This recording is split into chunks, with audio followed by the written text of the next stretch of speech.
এক এক করে সব বন্ধুরা বিয়ে করে নিচ্ছে, আর এদিকে অথচ আমি অবিবাহিত রয়ে গেলাম।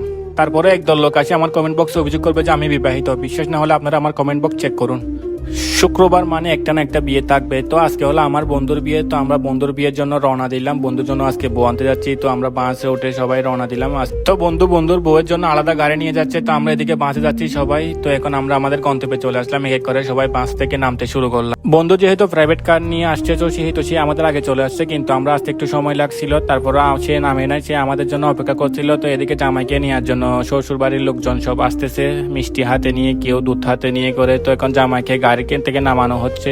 তো জামাইকে গাড়ি থেকে নামানো হলো। নামানো হওয়ার পরে এখন শালীরা তো মিষ্টি খাওয়ানোর পর্যায়ে ফলা শুরু করেছে। তো মিষ্টি খাওয়াচ্ছে মূলত টাকা নেওয়ার জন্য। তো এখানে চট্টগ্রামের একটা ঐতিহ্য আছে যে শালীরা জামাইকে গাড়ি থেকে নামলে গেট ধরবে, গেট ধরে টাকা নেবে, তো আবার মিষ্টি খাওয়াইও টাকা নেবে, আবার আছে একটা মালা পরাবে, মালা পরাইও টাকা নেই।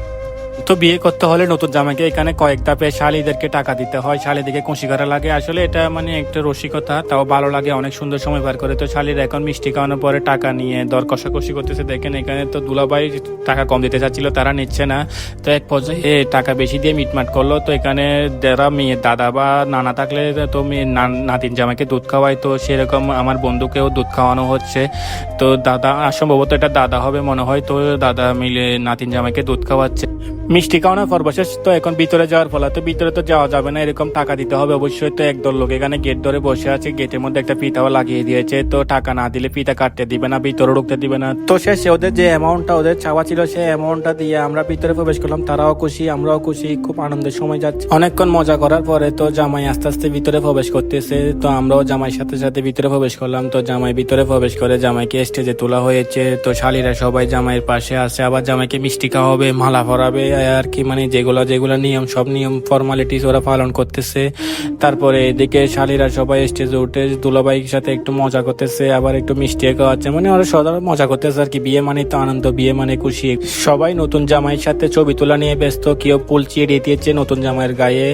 আর এদিকে হলো খাওয়া দাওয়ার স্থান। তো বরযাত্রী যারা আছে তাদেরকে এদিকে খাওয়া দাওয়ার জন্য সুন্দর করে ব্যবস্থা করে রাখা হয়। এদিকে সুন্দর একটা জায়গা ছিল, সেখানে কয়েকটা ছবি তুলে নিলাম। ছবি তুলে নিয়ে বন্ধুর সাথে সবাই ফটোশুটটা সেরে নিচ্ছি এক এক করে। তো ফটোশুট শেষে আমি বন্ধুকে কানে কানে বলতেছি, বন্ধু বিয়েতে করছস, কিছুদিন পর বুঝবি তুই ঠেলা। বিয়ে করা মানে শহীদ হয়ে যাওয়া, সেটা বন্ধুকে ভালো করে বুঝিয়ে দিলাম। আর যারা বিয়ে করছে তারাই জানে বিয়ের কি মজা। তো এদিকে সব বন্ধুরা দেখেন হুজুর তো বিয়ে করতে পারে না, সে গলায় মালা দিয়ে বসে আছে। আর এদিকে আমার দুইজন অবিবাহিত বন্ধু, তারা এখানে মেয়ে দেখতেছে ঘুরে ঘুরে। মেয়ে দেখতে দেখতে আমার বন্ধু তো গরম লাগাই শুরু করেছে, সেজন্য সে বোতাম খুলে রাখছে। এদিকে দুই অবিবাহিত একে অপরের কাঁধে হাত দিয়ে মেয়ে দেখা নিয়ে ব্যস্ত। আর এটা হলো আমাদের সেই অবিবাহিত হায়দার, যার জন্য এখনো মেয়ে খুঁজে পাওয়া যাচ্ছে না।